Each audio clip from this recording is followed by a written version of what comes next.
Today we will see introduction to computer network and IP addresses.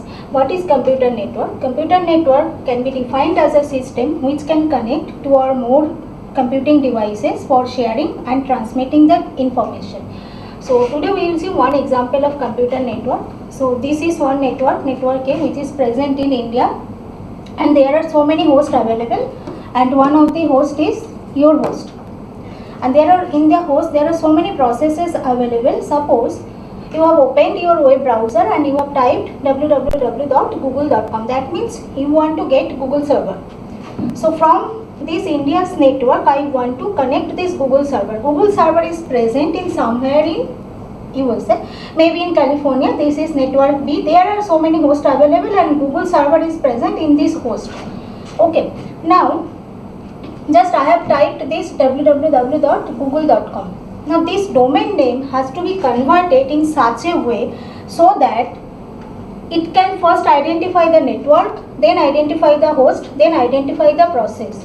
So this domain name is converting into IP address. Why IP address? Because IP address is having two parts. One is network ID and another one is host ID. By using network ID from this host, I can identify the network. Then by using host ID, we need to identify the host, and there is something called as port number which can identify the process. Since it is a well-known service, that is HTTP, so port number is fixed, that is 80. Even though it is not a well-known service, then you can easily know the port number to which you want to connect. Suppose for FTP the port number is 21, for SMTP the port number is 27. Okay.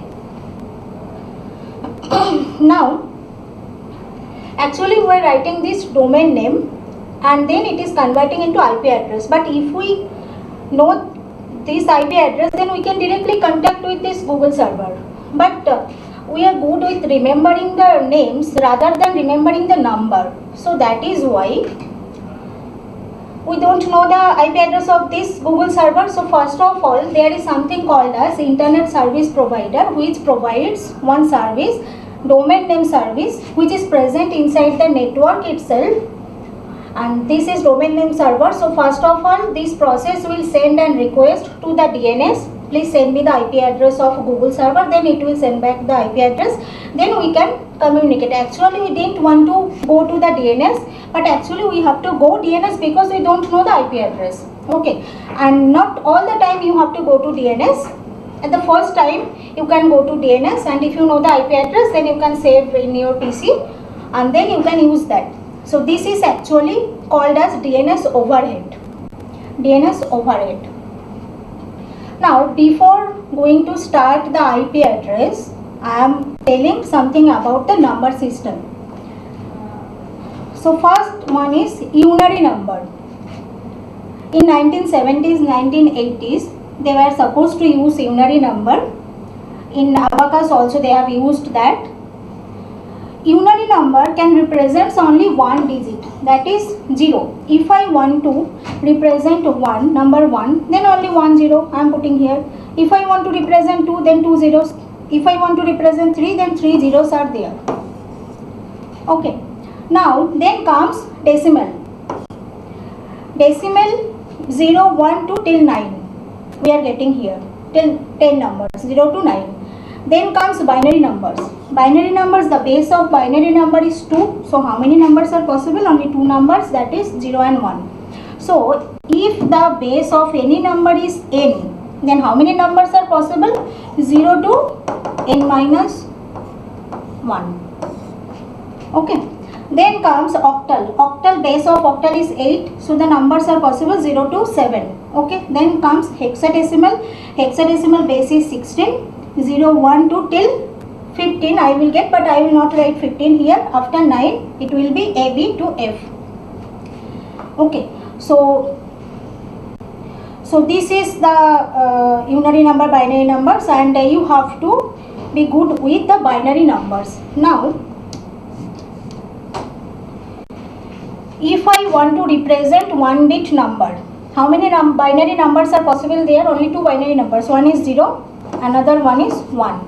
If I want to represent 2 bit number, how many binary numbers are possible? 4 binary numbers. Okay, that means if I want to represent one bit, how many numbers we are getting? 2 to the power 1.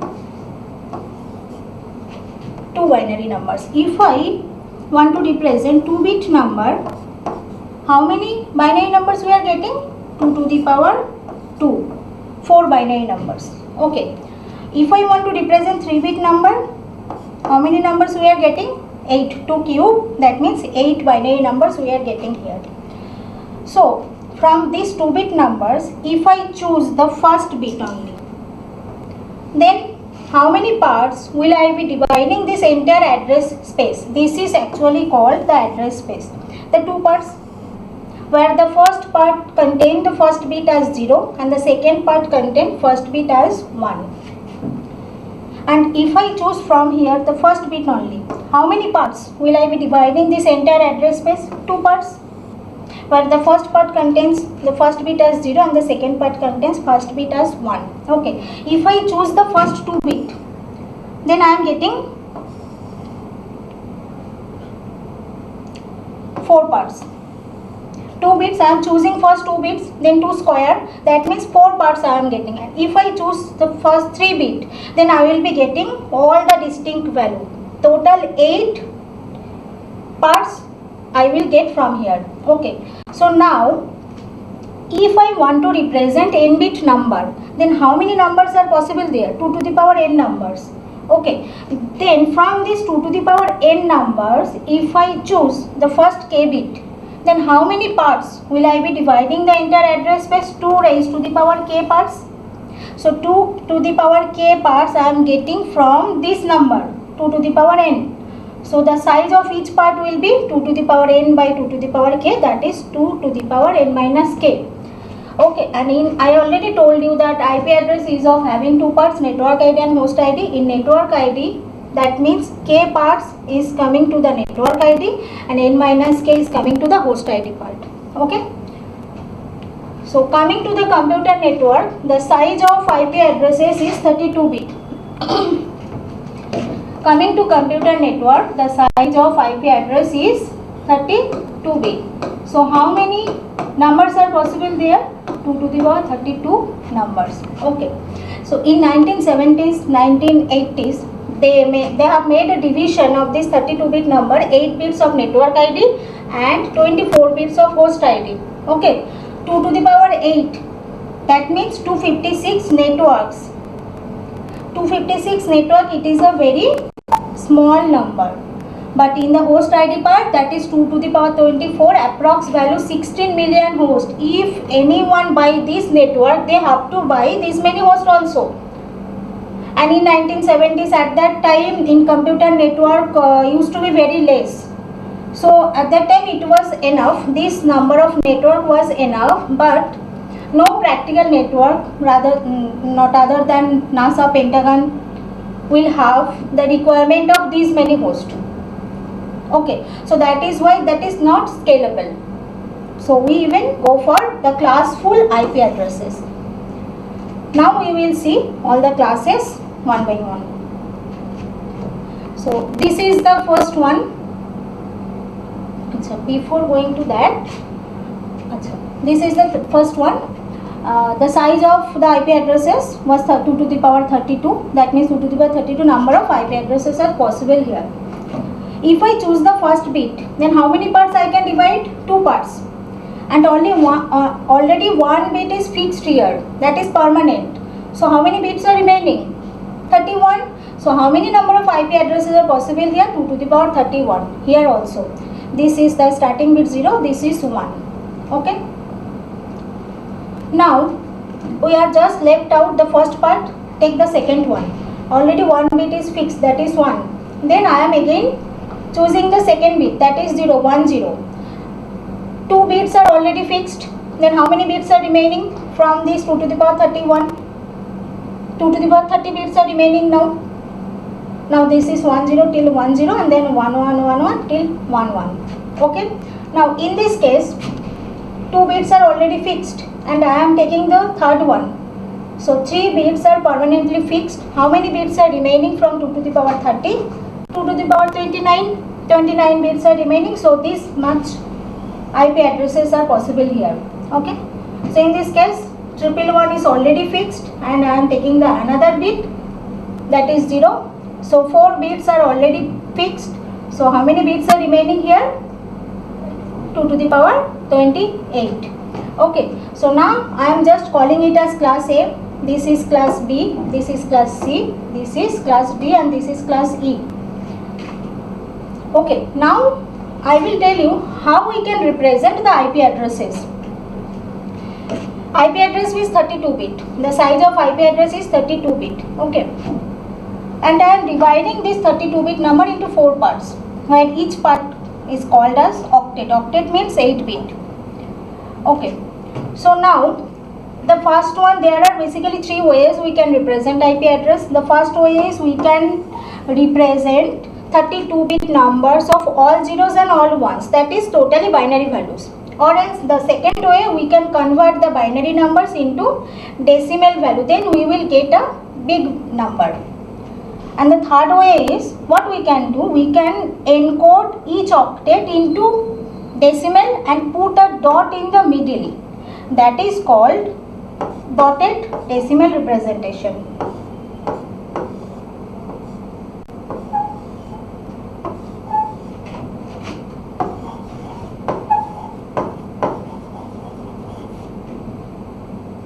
That is called dotted decimal representation. I can't write here. That is called dotted decimal representation. Okay, so we will go for it because that is the most popular way to represent the IP address. Each octet we have to convert into decimal value, then put a dot in the middle. That is called dotted decimal representation. Now, if we get any IP address in the form of binary numbers, if the first bit starting with 0, that means that IP address belongs to class A. And if the first 2 bits starting with 10, that IP address belongs to class B. And 110 class C, first 4 bit 1110 class D, and 4 ones, then we will, that IP address belongs to class E. These are the predefined bits, and there is 0 is the predefined bits for class A, but in the other classes this 0 will not be the valid predefined bit for other classes.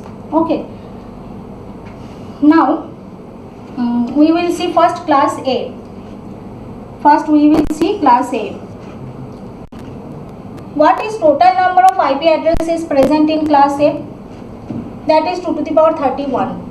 2 to the power 31 number of IP addresses present in class A.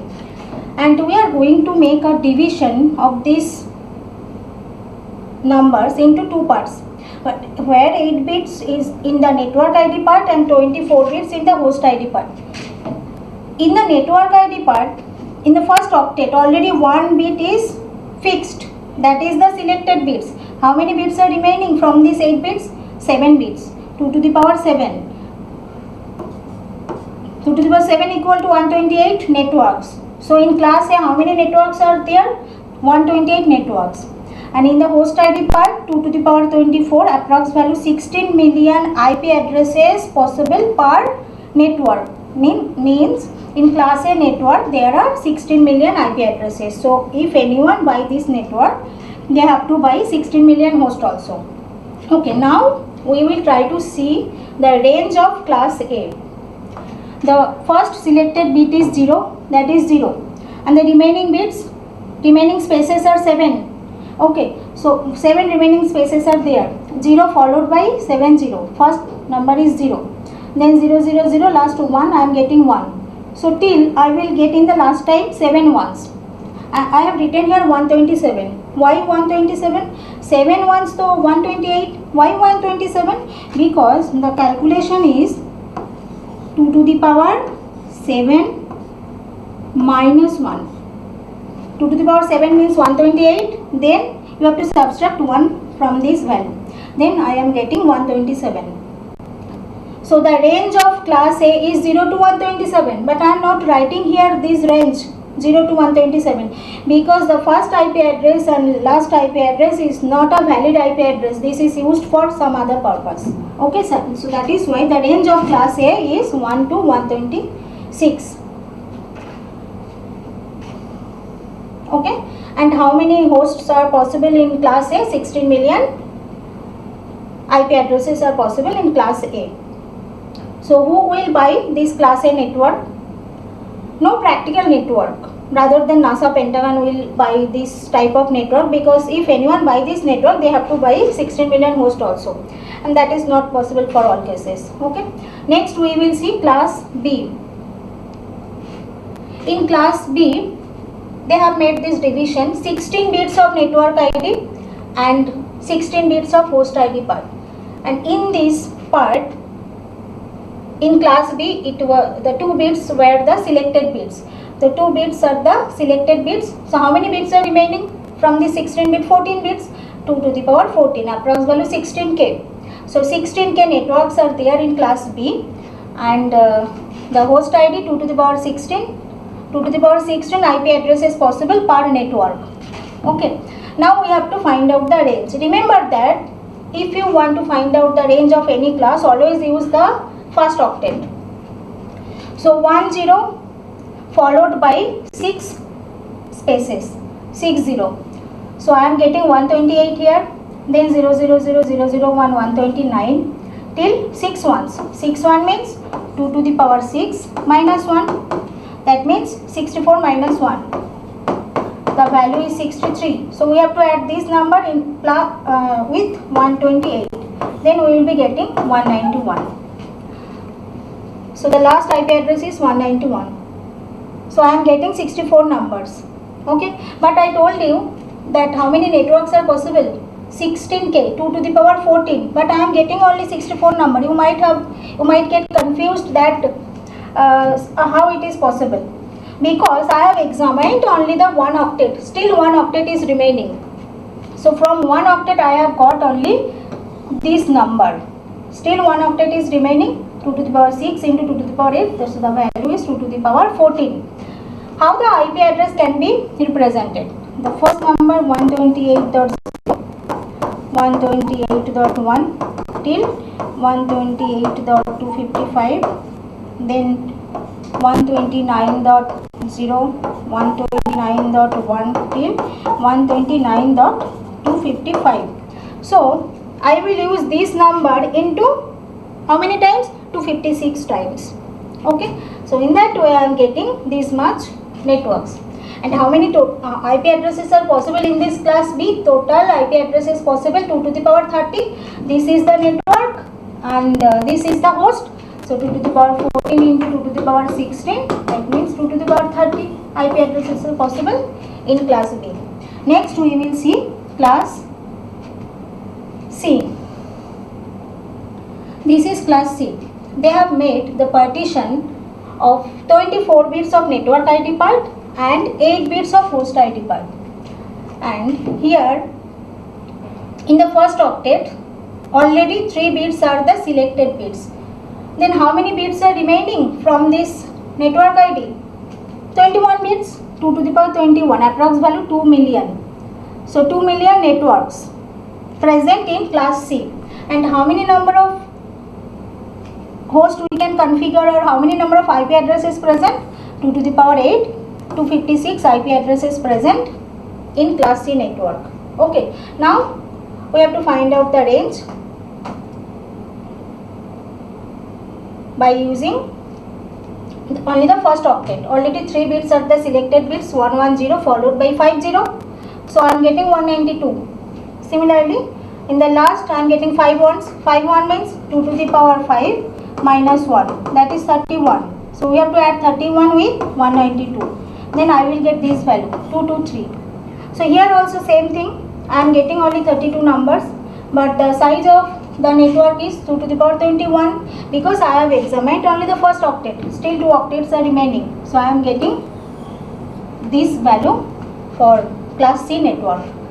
Okay. So the range of class C is 192 to 223. The range of class C is 192 to 2 to 3. And then next class D. In the class D, there is no division of network ID and host ID because already 24 bits are taken and network ID part and 8 bits in the last, that is in the host ID part. So at this class D and class E, these two networks will not be used for any practical purposes. Okay, so here the 4 bits were already fixed. 4 bits fixed, that means 1110 followed by 40, the value is 224. Then last 41 means 2 to the power 4 minus 1, that means value is 15. So add 15 with this 224, then we will be getting this number. So the range of class D is 224 to 239. And similarly in class E also 4 ones were fixed. So 41 followed by 40, and in last I am getting 41, so 242. We have to add 15 with this number, so I will be getting 255. So the range of class E is 240 to 255. Okay. This class D network is basically used for multicasting purposes, and class A is for reserved. Okay. Now, still I told you that here in class A, I have written here, if I buy this network, then I am going to get this 16 million hosts, but I cannot configure these many hosts because the two IP addresses will not be used as a valid IP address. This is used for some other purposes. Later I am explaining it.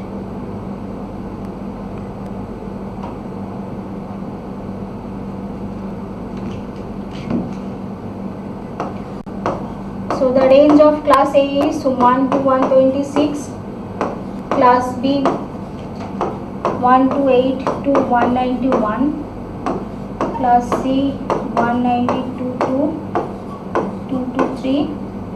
Okay, I am not writing the other things. So this is casting. Casting is what? If we want to send a packet from a network to a particular host in the different network, one to one, then one to one or one to many, anything. If we want to send a packet, that is called the casting. We need casting. Casting is of basically two types, unicasting and broadcasting. Broadcasting, there are also two types, limited broadcasting and directed broadcasting. So first we will see unicasting. This is one network. Suppose this is network A. Now this is 11.0.0.0. This IP address belongs to which class? This range is in between 1 to 126. That means this is class A network. That is for sure.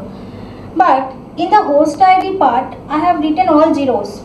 I already told you why we are not using the first IP address and last IP address as a valid IP address. That is the reason. Because if we put all zeros in the host ID part, that represents that different meaning.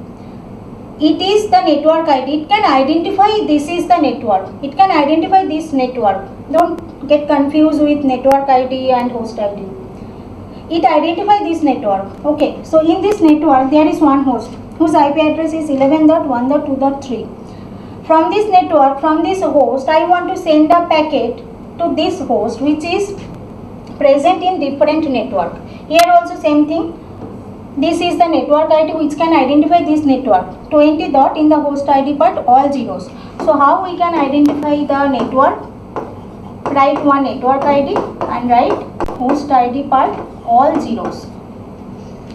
Okay. So this represents the different meaning. So now this host wants to send a packet. I am creating the message here. In the source address I have to write this IP address, and in the destination address I have to write this IP address. This is called one-to-one communication.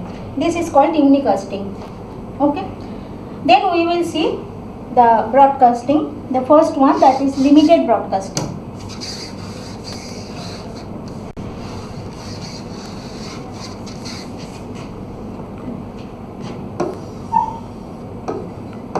This is network A, 11.0.0. This is one host.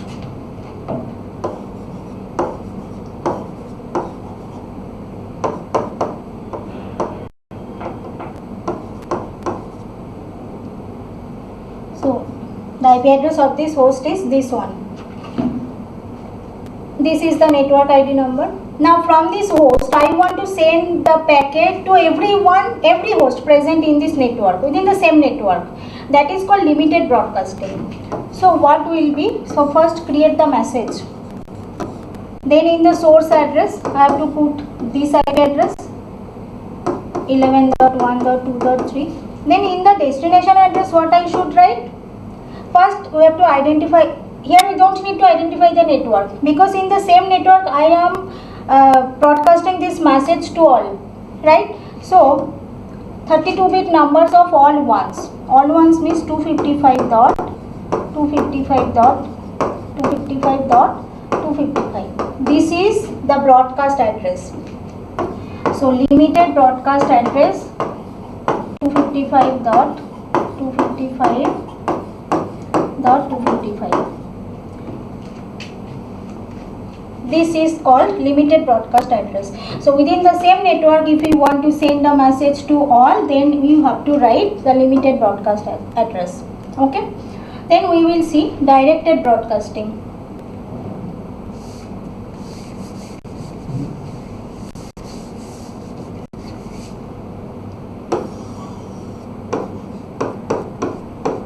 Class A network.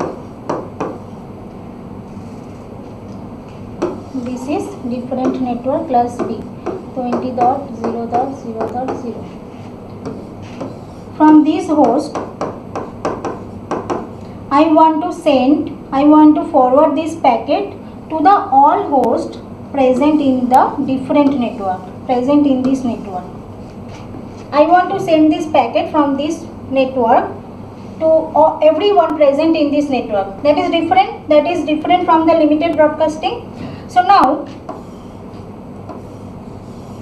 here again write the message. Then in the source address I have to write this IP address. Then in the destination what I should write? First I have to identify the network, to which network I want to send. So identify the network identification number, that is 20, and in the host ID part I have to put all ones. All ones means 255.255.255. So I am forwarding this packet to everyone present in this network. So today's class is till now. So the directed broadcast address is a valid network ID, and in the host ID part all are ones. All should be ones in the host ID parts.